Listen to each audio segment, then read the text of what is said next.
नमस्कार बहुत बहुत स्वागत है न्यूज़ 21 में आप सबका। आपके साथ मैं हूं रितिका पांडे। हमारा स्पेशल बुलेटिन देख रहे हैं अपना उत्तर प्रदेश यहाँ, और खबर देख रहे हैं जहां तपसी बाबा सदहा तालाब पर स्वर्गीय डॉक्टर सुरेश पाठक और स्वर्गीय सुभाष चंद्र पाठक की पुण्य स्मृति में भाजपा नेता राजेश पाठक द्वारा आयोजित विशाल कुश्ती दंगल का उद्घाटन उप मुख्यमंत्री ब्रजेश पाठक ने किया है। जी आपको बता दें, उन्होंने पहलवानों के हाथ मिलवाकर प्रतियोगिता का शुभारंभ किया और विजेताओं को अंगवस्त्र और पुरस्कार देकर सम्मानित किया है। दंगल में जम्मू के पहलवान रिजवान गनी ने राजस्थान के सोनू को हराकर जीत हासिल की है। इसके अलावा उन्नाव के सुरेंद्र और पंजाब के बग्गा का मुकाबला बराबरी के पर समाप्त हुआ है। नेपाल के शंकर थापा ने गोरखपुर के गुड्डू को हराया है। जी आपको बता दें, गुड्डू को हराया है, जबकि अयोध्या के बाबा नागेंद्र दास ने राजस्थान के देवा सिंह पर जीत दर्ज की है। मुकाबले देर शाम तक चलते रहे हैं। वहीं उप मुख्यमंत्री ब्रजेश पाठक ने पत्रकार वार्ता में कहा है कि सरकार खेलों के प्रति जागरूक है और स्वस्थ शरीर के लिए व्यायाम जरूरी है। उन्होंने बताया है कि सरकार अब पदक विजेता खिलाड़ियों को सीधे नौकरी दे रही है, जिससे युवाओं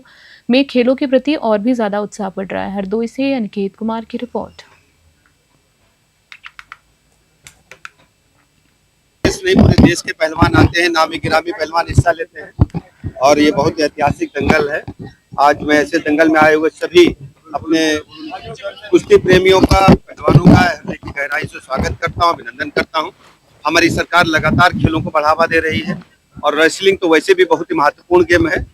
खेल का बजट 2 गुने से अधिक किया गया है और अंतर्राष्ट्रीय स्तर की खिलाड़ियों को सभी सुविधाएं प्रदान की जा रही है। एक सवाल जो अखिलेश यादव का आज एक स्टेटमेंट है कि सरकार जो है संविधान उनसे पूछिए, समाजवादी पार्टी के लोगों से पूछिए, चाहे न्यायपालिका हो चाहे कार्यपालिका हो, इवन देन प्रेस की आजादी पर हमला समाजवादी पार्टी के रिजिम में ही हुआ है।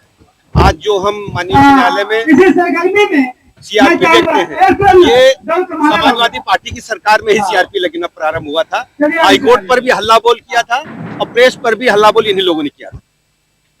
जनपद के सलीमपुर स्थित स्कूल में बड़े ही गरिमामयी और अनुशासित माहौल में अलंकरण समारोह का आयोजन किया गया है। जी आपको बता दें, कार्यक्रम का शुभारंभ विद्यालय के प्रधानाचार्य श्री वीके शुक्ल द्वारा दीप प्रज्वलन एवं प्रार्थना से हुआ है। समारोह में छात्राओं तथा नव नियुक्त पदाधिकारियों ने विद्यालय की मर्यादा, अनुशासन और नेतृत्व को बनाए रखने की शपथ ली है। अपने संबोधन में प्रधानाचार्य शुक्ल ने कहा है कि ये समारोह केवल सम्मान का प्रतीक नहीं बल्कि जिम्मेदारी निभाने का अवसर है। उन्होंने विद्यार्थियों को सत्यानिष्ठा, कर्म, समर्पण और कर्तव्य भाव से कार्य करने की प्रेरणा दी है। साथ ही आपको बता दें कि कार्यक्रम में छात्रों ने गीत, नृत्य और भाषण के माध्यम से अपनी प्रतिभा का शानदार प्रदर्शन किया है। विद्यालय के प्रबंधक डॉक्टर अभिनव नाथ तिवारी ने दूरभाष के माध्यम से सभी पदाधिकारियों को बधाई दी और शुभकामनाएं दी हैं। देवरिया से ब्यूरो रिपोर्ट।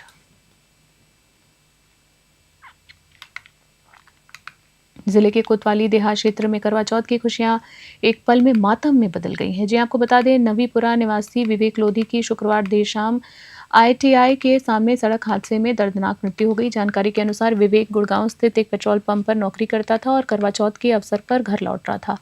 इस दौरान आईटीआई के सामने एक अज्ञात वाहन ने उसकी बाइक को टक्कर मार दी, जिससे विवेक की मौके पर ही मृत्यु हो गई। हादसे के बाद इलाके में सन्नाटा छा गया और परिजनों में कोहराम मच गया। सूचना पर पुलिस मौके पर पहुंची, शव को कब्जे में लेकर पोस्टमार्टम हाउस में भेज दिया है। पुलिस ने बताया है कि अज्ञात वाहन चालक की तलाश जारी है। एटा से राज अली की रिपोर्ट। थाना कौन सा लगता है? देहात कोतवाली। कौन है आपके? छोटा भाई है। कहाँ से कहाँ जा रहे थे? ये एटा से घर जा रहा था। अरे यार, कहाँ पे घटना हुई है? ये आईटीआई पर हुई। किस वाहन पर थे? ये बाइक पर था। बाइक पर। पता चला किसने टक्कर मारी? अभी तो हम जल्दी में ले आए ना। जल्दी में ले आए। हाँ, अब वो देख लिए, वो बताएंगे। क्या करते हैं? ये पंप पे काम करता था, पंप पे। कहाँ पे? ये गुड़गांव में। गुड़गांव। तो बाइक पर अकेले थे? अकेला था। जिले के जरीफ नगर थाना क्षेत्र के सूरजपुर गांव में एक युवक ने सोशल मीडिया प्लेटफॉर्म पर इंस्टाग्राम पर तमंचे के साथ फोटो डाली है, जिससे इलाके में दहशत का माहौल बन गया। बता दें, हालांकि फोटो डालने के 2 हफ्ते बीत जाने के बाद भी युवक के खिलाफ कोई कार्रवाई नहीं की गई है। आपको बता दें, आगे खबर में जहां स्थानीय लोग इस घटना को लेकर चर्चा कर रहे हैं और प्रशासन की निष्क्रियता पर सवाल भी उठा रहे हैं। बताया जा रहा है कि युवक ने क्षेत्र में डर और भय पैदा करने के उद्देश्य से ये फोटो साझा की थी। अब ग्रामीण प्रशासन से मांग कर रहे हैं कि इस मामले में जल्द कार्रवाई की जाए ताकि इलाके में कानून व्यवस्था बनी रहे। मदायूं से अजय पाल यादव की रिपोर्ट। नगरपालिका प्रशासन ने बड़ी कार्रवाई करते हुए नगरपालिका क्षेत्र के चिकमंडी इलाके में अवैध कब्जों पर बुलडोजर चलाया है। आपको बता दें प्रशासन ने 18 अवैध दुकानों को चिन्हित कर ध्वस्तीकरण की कार्रवाई की है, जिससे क्षेत्र में हड़कंप मच गया। नगर पालिका अधिशासी अधिकारी प्रतिमा सिंह ने बताया है कि कुछ अपूर्ण दुकानों के भीतर गलत प्रकार की गतिविधियां संचालित की जा रही थी, जबकि कुछ लोगों ने सरकारी भूमि पर अवैध कब्जा कर दुकानें खोल रखी थी। उन्होंने कहा है कि ऐसे सभी अवैध निर्माणों पर गतिविधियां सख्त कर कार्रवाई की जाएगी। बता दें आपको प्रशासन की इस कार्रवाई से स्थानीय स्तर पर मिले जुले प्रतिक्रिया देखने को मिल रही हैं। कुछ लोगों ने इसे स्वच्छ और स्वस्थ शहर की दिशा में उठाया गया कदम बताया है। बहराइच से राहुल वर्मा की रिपोर्ट।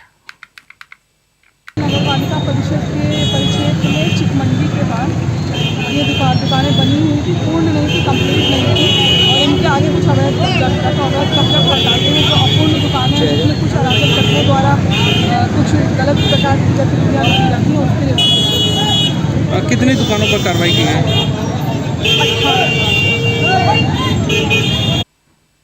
गोकुल स्थित रमन रेड्डी आश्रम में शुक्रवार को जगत गुरु शरणानंद जी महाराज पहुंचे हैं और जगत गुरु प्रेमानंद महाराज जी से मुलाकात की है। आपको बता दें खबर जहां दोनों संतों के बीच आत्मीय भेंट वार्ता हुई है, जिसमें प्रेमानंद महाराज ने शरणानंद जी का स्नेह पूर्वक स्वागत किया। आप देख सकते हैं विजुअल में जहां परंपरा के अनुसार उनके पग धोए गए हैं, फूलों से माला उनको अर्पित की गई उनके चरणों में, साथ ही पटका पहनाकर सम्मानित भी किया गया है, सम्मान भी व्यक्त किया गया है। इसके बाद महाराज जी ने आरती कर सभी के लिए मंगल कामनाएं दी हैं। आश्रम परिसर में उपस्थित भक्तों ने इस भेंट को सौहार्द और आध्यात्मिक का प्रतीक बताया है, आध्यात्मिकता का प्रतीक बताया। इस अवसर पर मथुरा पुलिस प्रशासन ने भी अपील की है कि सोशल मीडिया पर प्रेमानंद महाराज जी के स्वास्थ्य को लेकर कोई भ्रामक या निराधार पोस्ट न डाले। पुलिस ने स्पष्ट किया है कि महाराज जी पूर्णतः स्वस्थ हैं और झूठी या अफवाह फैलाने वालों के खिलाफ कानूनी कार्रवाई की जाएगी। मथुरा से अमित शर्मा की खास रिपोर्ट।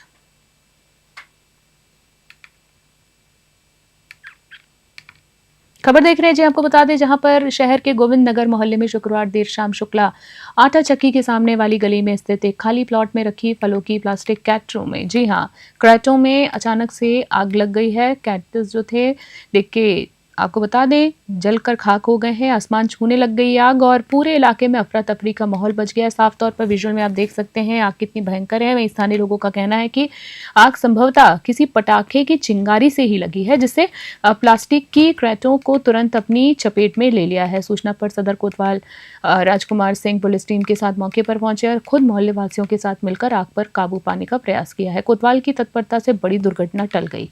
और रियाद से आशुतोष अवस्थी की रिपोर्ट।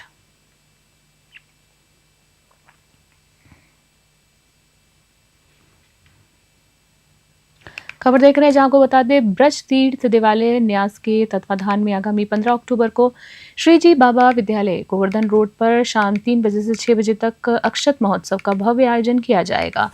ये मथुरा जिले का अब तक का सबसे बड़ा सामाजिक कार्यक्रम माना जा रहा है। बता दें आयोजन से जुड़ी जानकारी वृंदावन स्थित प्राचीन श्री राधा कांत मंदिर में आयोजित प्रेस कॉन्फ्रेंस में दी गई है। इस अवसर पर बताया गया है कि 7 से 16 नवंबर तक बागेश्वर धाम की मां के बिहारी मिलन पदयात्रा दिल्ली से वृंदावन तक निकाली जाएगी, जिसका नेतृत्व आचार्य श्री धीरेन्द्र कृष्ण शास्त्री जी करेंगे। ये यात्रा सनातनी एकजुटता और सामाजिक उद्देश्यों को समर्पित होगी। आपको साथ ही साथ बता दें अक्षत महोत्सव में ब्रज के समस्त प्राचीन देवालयों के सेवा यदगण, जिले के सभी 543 ग्राम प्रधान, प्रमुख सामाजिक संस्थाएं और सनातनी संगठनों के प्रतिनिधि शामिल होंगे। शास्त्री जी स्वयं अपने हाथों से पीले अक्षत, सुपारी और आमंत्रण पत्र जी हां वितरित करेंगे, जिसके बाद घर घर पहुंचकर यात्रा के लिए आमंत्रण दिया जाएगा। मथुरा से अमित शर्मा की रिपोर्ट। जैसा कि विदित है आगामी दिनांक 7 से 16 नवंबर तक श्री बागेश्वर बालाजी बांके बिहारी मिलन पदयात्रा का आयोजन पूज्य श्री बागेश्वर धाम सरकार श्री धीरेन्द्र कृष्ण शास्त्री जी के द्वारा किया जा रहा है। लाखों सनातनी दिल्ली छतरपुर मंदिर से लेकर वृंदावन तक इस यात्रा में नंगे पांव पैदल चलने वाले हैं। इसी को देखते हुए पूज्य सरकार की ये भावना थी कि सभी ब्रजवासियों के पास में स्वयं जाऊं, उनको आमंत्रण देने के लिए, उनको आमंत्रित करने के लिए। इसी को देखते हुए दिनांक 15 अक्टूबर को मथुरा में सायं 3 से 6 बजे श्रीजी बाबा विद्यालय गोवर्धन रोड मथुरा पर जो स्थित है, वहां सभी सामाजिक संगठन, समस्त जातियों के संगठन, समस्त ब्रज के प्राचीन मंदिरों के देवालयों के सेवायत और ग्राम प्रधान संगठन के माध्यम से सभी 543 ग्राम प्रधानों को पूज्य सरकार, साथ में डॉक्टर्स भी होंगे, लॉयर्स भी होंगे, व्यापारी जन भी होंगे, उन सबको अपने हाथों से पीले चावल और जो आमंत्रण पत्रिका है पूज्य सरकार समर्पित करेंगे। जिले की केसरगंज तहसील में आदमखोर जंगली जानवर का आतंक थमने का नाम ही नहीं ले रहा है। जी हाँ, आगे खबर में देखिए, जहां प्रधानपुरवा गांव में घर के अंदर खेल रही 6 साल की मासूम नेहा को एक खूंखार जंगली जानवर ने पकड़ लिया और उसे खींचकर घर से करीब 400 मीटर माफी चाहेंगे दूर गन्ने के खेत में ले गया। घटना के दौरान मासूम की चीख सुनकर मां, परिजन और ग्रामीण लाठे डंडे लेकर उसके पीछे दौड़े, जिसके बाद जानवर बच्ची को खेत में छोड़कर भाग गया। हमले में बच्ची के पेट, पीठ और हाथ में गहरे घाव आए हैं। उसे गंभीर हालत में स्थानीय स्वास्थ्य केंद्र जी हाँ ले जाया गया है, मेडिकल कॉलेज रेफर कर दिया गया है। साथ ही आपको बता दें, ग्रामीणों में दहशत का माहौल है और लोगों ने वन विभाग से गांव में तत्काल सुरक्षा व्यवस्था करने की मांग भी की है। बहराइच से राहुल वर्मा की रिपोर्ट।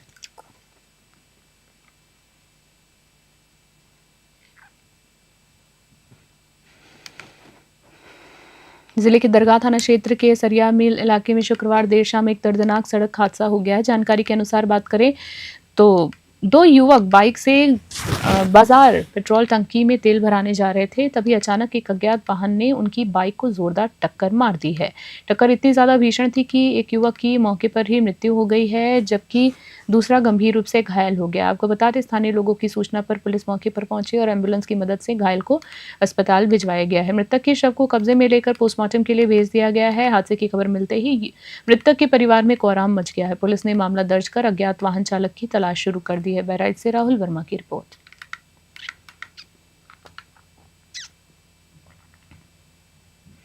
खबर देख रहे हैं, जहां आपको बता दें, गोहरा आलमगीरपुर गांव में चकबंदी प्रक्रिया को लेकर गंभीर आरोप लगे हैं। आपको बता दें, भाकियू मेरठ मंडल उपाध्यक्ष सुरेंद्र कुमार ने जिलाधिकारी को दिए ज्ञापन में कहा है कि चकबंदी अधिकारी और कर्मचारी सांठगांठ करके विपक्ष पक्ष को गलत लाभ पहुंचा रहे हैं। बता दें, प्रार्थी ने आरोप लगाया है कि अधिकारियों ने बिना सूचना नाप तोल कर खेतों में डोला लगवाया है और उनकी जमीन को विपक्षी को चक दिए जाने की कोशिश की है। आपको बता दें, जब ग्रामीणों ने वाद विचाराधीन होने का हवाला देकर ऐसा करने से मना किया तो ज्ञापन के मुताबिक संबंधित लोगों ने प्रार्थी को धमकी दी कि अगर उन्होंने अपनी मर्जी के काम में रुकावट डाली, जी हां, अपनी मर्जी के काम में रुकावट डाली तो झूठे मुकदमे में फंसाकर उन्हें जेल में सड़वा देंगे और जमानत भी नहीं होने दी जाएगी।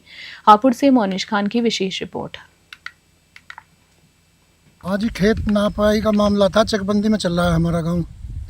चकबंदी में चलते हुए परसों लगभग 3:30 बजे चकबंदी टीम आई और हमें बिना बताए हमारी चकबंदी का मतलब नाप तोल जो करने लगे हो। हमें जानकारी मिली किसी के अनुसार, हमने आकर के देखा तो यहाँ जो है हमारे बराबर का जो चक है वो महाराज सिंह पुत्र खड़क सिंह का है। उसका चक ऑलरेडी पहले से ही पूरा चल रहा, लेकिन 2.5 बीघे ज़मीन हमारे चक में से काट करके और महाराज सिंह पुत्र खड़क सिंह रविंद्र पुत्र मांगे को पैसे ले करके उसको ज़मीन दे रहे हैं हमारी को जबरन। मानने के लिए तैयार नहीं है बिल्कुल भी। चकबंदी अधिकारियों को, जिला अधिकारी महोदय को भी मैं पत्र दे चुका हूँ। कार्रवाई आज तक भी कोई उन पत्रों में नहीं हुई है और हमें रोज़ डेली प्रताड़ित किया जा रहा है चकबंदी अधिकारियों के द्वारा। खबर देख रहे हैं, जहां जिले के कोतवाली देहात क्षेत्र के गांव असरौली में मंगलवार को दर्दनाक हादसा हो गया है। यहाँ गोविंद का 2.25 साल का बेटा लोकेश खेलते खेलते अचानक नाली में बने गड्ढे में गिर गया। कुछ देर बाद जब परिजनों ने बच्चे को तलाशा तो वो नाली के पास अचेत पड़ा मिला। आनन फानन में ग्रामीणों ने उसे बाहर निकाला और अस्पताल पहुंचाया, जहां डॉक्टरों ने बच्चे को मृत घोषित कर दिया है। मासूम की मौत की खबर सुनते ही परिवार में कोहराम मच गया और पूरे गाँव में मातम छा गया। बता दें, ग्रामीणों का कहना है कि नाली की हालत काफ़ी दिनों से खराब है और जल निकासी की कोई उचित व्यवस्था नहीं की गई है। उन्होंने प्रशासन से तुरंत स्थायी समाधान की मांग की है ताकि भविष्य में ऐसे हादसे दोबारा ना हो। एटा से राज अली की रिपोर्ट।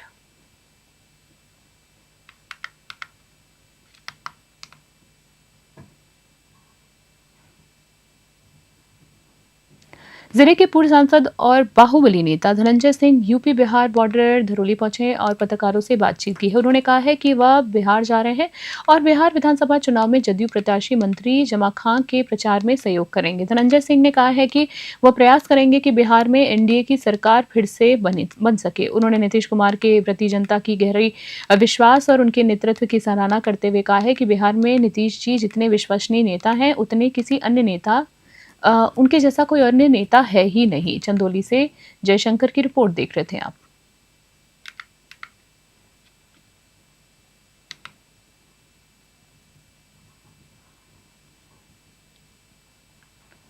बिहार जा रहा हूं, प्रयास करूंगा कि एनडीए की सरकार वापस आए और यहां से बगल की विधानसभा चैनपुर है हमारी, और चैनपुर से जमा खां हमारे मित्र हैं और इस समय जेडीयू से विधायक हैं और मंत्री भी हैं बिहार सरकार में।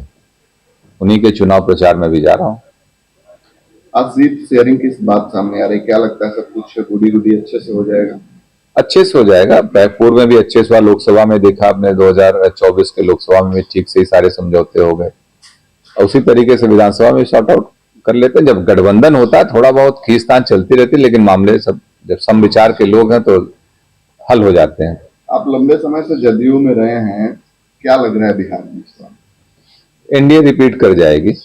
एनडीए की सरकार, जेडीयू के नेतृत्व में एनडीए की सरकार रिपीट करेगी बिहार में, नीतीश जी के नेतृत्व में रिपीट करेगी। देखिए अभी भी मैं देख रहा हूं बिहार में, हमने बिहार को घूमा भी है और तमाम पत्रकार साथियों को मैं देखा हूं जाके, लोगों से, आम जनमानस से इंटरव्यू, लेकिन जो नीतीश जी की विश्वसनीयता है आज की डेट में बिहार में, वो अभी किसी नेता के प्रति नहीं है। बिहार खास बुलेटिन में इतना ही। बने रहे न्यूज़ 21 अभी के लिए नमस्कार।